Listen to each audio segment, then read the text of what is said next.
Hey, we're back with another episode of Before You Buy, that show where we give you some straight up gameplay and our first impressions of the latest games releasing. As usual, it's me, Jake, and today we're talking about Sniper Elite Resistance. This is a new Sniper Elite game. It's not really, though, like a Sniper Elite 6, but it very much feels like Sniper Elite 5 with some additions and tweaks. Also, less glitches and bugs, which is good. Look, I've played all these games. This series has kind of been like the little series that could, and it's really grown into something cool. I enjoy them for what they are. And this new one, Sniper Elite Resistance, is another game. They did it again. Does it move the needle for the franchise? You know, does it feel like too much, depending on if you play solo or with other people? But it's still fun as hell and just a well-rounded and well-made package of a game. So the first main thing I go for in these games is the campaign. You got 8 missions, and some of them are massive. You're dropped into these big levels, and then you're just often free to tackle main objectives and side objectives however you really want.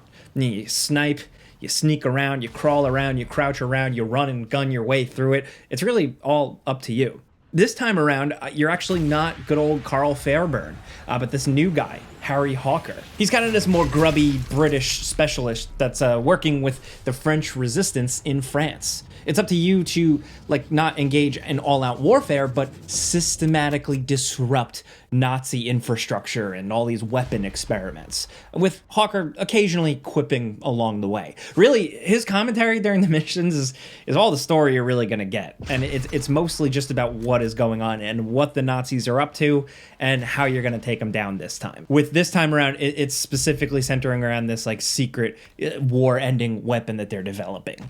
There are cutscenes, few and far between, and mostly a lot of them just rely on the history documentary style presentation, but it all feels really, really threadbare here, and even lesser than the previous games. There's not much of it at all, and when there is, it's not very good, and it doesn't feel worthwhile.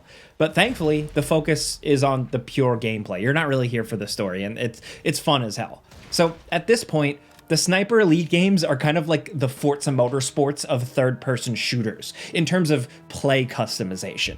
You know, the amount of options you have at your disposal as to how you want to play is really cool here. When sniping in these games, you have to account for distance, wind speed, sometimes even sound. Well, how much help with that do you want? Do you want none? Maybe a little? Maybe a lot? Difficulty tuners for enemies like sight distance, responsiveness, how weak or how powerful you are, how much damage you can absorb, all that. It all allows you to just really customize your level of challenge in a really, really impressive way. Can you make it the most hardcore, realistic sniping sim? No, but you can tune it pretty close and just have a really damn good challenge. I would argue that this game is at its best when it's slow and challenging, but hey, maybe you don't want to worry about some of that stuff too much. Either way, whatever your difficulty and control settings, the game is smooth as butter, man. If you're sniping, firing and aiming and everything feels incredibly responsive, especially with, I played all this footage is on PS5, the dual sense triggers, that just really goes a long way. But wherever you're playing, most importantly, firing the sniper rifle feels powerful, from feedback to sound design. And running and gunning and stealthing around also feels smooth and fun. Maybe not as good as the sniping still. There are a couple of issues. The cover system and the climbing and vaulting systems still aren't the greatest. They're not the smoothest, and sometimes I fumbled with climbing over a box that I couldn't really, or I couldn't connect with a ladder, and it was kind of annoying. Also, sometimes the stealth kill animations just don't look good. They look a little awkward, as enemies will do that thing where they automatically snap into a totally different position to then be ready for the stabbing in the face animation when you press the button. Really, that's my only complaint here with the gameplay. The enemies are just the right amount of perceptive and accurate, while also dumb and able to be manipulated. It just all feels right, and the game plays really well. And that playing well factors into the mission and the world and encounter design. So with each mission, you're essentially dropped into these giant sandboxes, staggering sometimes, where you're free to just engage how you want. There's really, really good levels here. There's a level that reminds me of the opening of Splinter Cell Chaos Theory in this thunderstorm I really enjoyed. There's big, wide open fields, a French castle, a giant dam area, a more city feeling area. There's like a city area with a giant cathedral in the middle begging for a sniper to camp at. They're all really like well-oiled dream sniper war stealth encounter setups. But, you know, the game ain't easy. Trying to cross a street while enemy vehicles drive by, or maybe you pop out of an underground tunnel only to just be in the middle of a Nazi base with guns pointed at your face. The game worlds just create these fun, memorable moments organically. They're entirely unscripted and just require you to think on your feet and improvise. Yeah, you have some tools. You know, you can throw a bottle to distract someone. You got different types of ammo for different situations. You've got decoys and lures and mines, but it's really just the right amount of tools for it to not feel overwhelming. At the end of the day, it's still you and your knife and your gun. And with weapons, in missions, you can find these workbenches to change your loadout mid-mission if you want. There's a solid variety of weapons, and they all manage to feel a little different from one another. There's also full customization that's pretty damn good, pretty thorough. But you can't really take advantage of too much of it until you get through a good chunk of the game and replay some missions and stuff to get the parts. But the game does encourage replayability because of this, and then also, you know, the end of mission rankings and the fact that you can find new alternate entry points while playing. So meaning like if you want to replay, you can start from a different area. So it really takes inspiration from the newer Hitman games, and it's an awesome idea.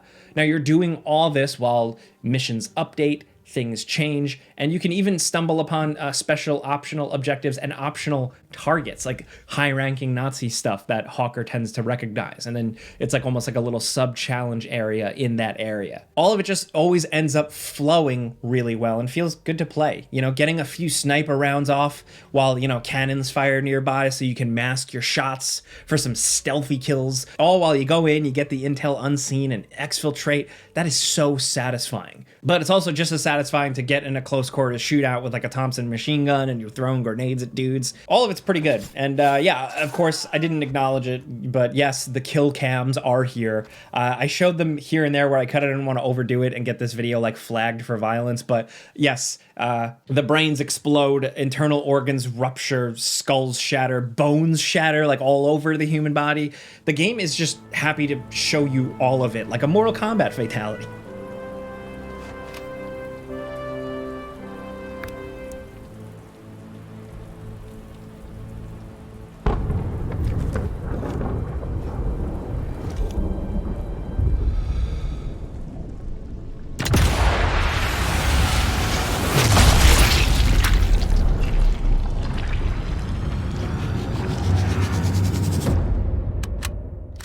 Doesn't really get old, and you have some controls for how long and how you watch them. And then if you do find them annoying or tedious, you can just turn them off. So yeah, this game, it's more Sniper-y.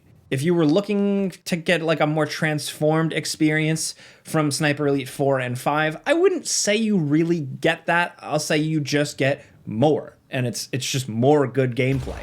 Some people can't get enough of it, and I'm mostly in that camp, but I am hoping there's more evolution in the next game. What that evolution is, you know, be it more story or gameplay shakeups, I don't know. I don't make the games, but yeah. Like, along with all this, though, like, it is a full package of stuff. Like I said, there's replayability. There's also, once again, the invasions, where an enemy sniper, a real person, can show up in your world and make your life miserable, or vice versa. That still works well from my experience with just like 2 or so encounters. I got smoked immediately, but it's cool. And speaking of other players, there is a like real impressive amount of multiplayer stuff. You can play the campaign missions cooperatively, which is already cool. That's a ton of fun if you've never experienced it. There's also a full-ass multiplayer mode that's like competitive 16-player battles. The maps are big enough to support it, so it doesn't feel jam-packed. It can work, but I wasn't able to experience a lot of this mode pre-release, so just keep that in mind. Personally, I don't look for this style of play in a game like this. You know, I just like my sniping to myself But still, there's that, but there's also a wave-based co-op survival mode, which is way cooler. So really, they cover all the bases. If you're into multiplayer a lot or a little, there are also these good propaganda missions that I love. These are like specialized, bite-sized little gameplay scenarios as random characters with tough challenges. So maybe you're dropped super long range and you have 1 minute to get 20 sniper kills, or maybe you're in the middle of a city as a French resistance fighter and you have to get X amount of stealth kills without being seen before the time runs out.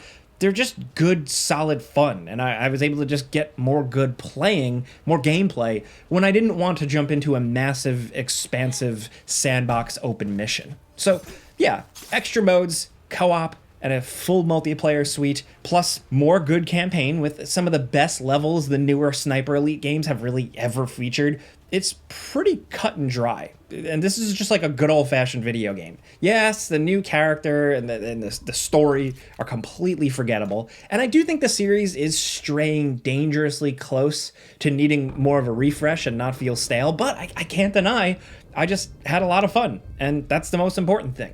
Play it now if you love these games, if you can't get enough, or if you're casual, just wait around until you really need it. These games tend to show up on Game Pass or PlayStation Plus or whatever, but it is undeniably a good time if you like third-person shooters. But hey, that's a before you buy. You know how this goes by now, right? I give you some pros, some cons, and some personal opinion, and now I want to hear yours down in the comments. What's your experience with this series? I started with Sniper Elite V2, and I never looked back, but yeah, maybe you jumped in with the later ones. Maybe you're not like me, like maybe you don't think these games need a refresh. Wherever you're at, I'd love to know what you think of these games. Definitely let us know. We'd love to hear from you. Of course, you can find me on these Before You Buy videos and the Friday news show, but thank you for watching. We put out videos every single day. Clicking the like button does help, you know, especially if we helped inform your purchase or anything like that. But thanks for watching, and we'll see you guys next time.